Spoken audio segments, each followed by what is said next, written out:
بسم اللہ الرحمن الرحیم۔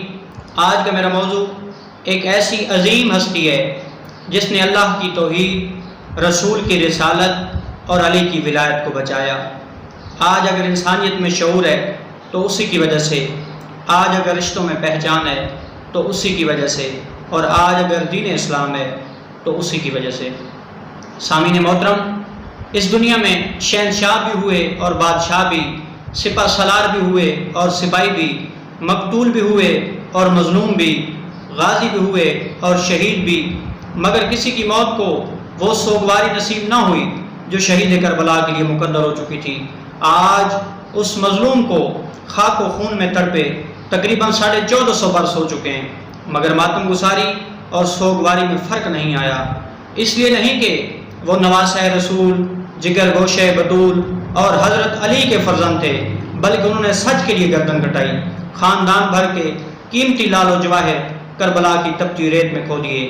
اے کربلا کی خاک تو سساں کو نہ بھول، تڑپی ہے تجھ پہ لاش جگر گوشہ بطول، اسلام کے لہو سے تیری پیاس بجھ گئی، سیراب کر گیا تجھے خون رگ رسول۔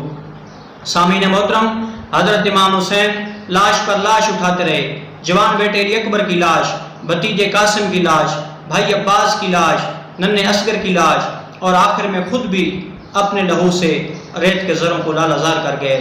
آخر میں ان چند اشعار کے ساتھ آپ سے اجازت چاہوں گا۔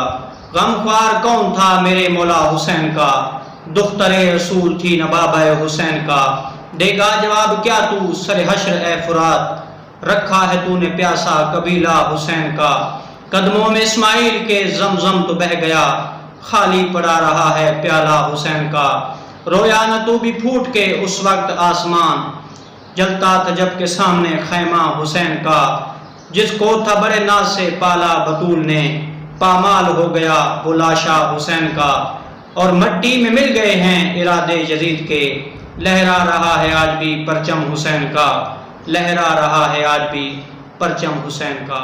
والسلام فی امان۔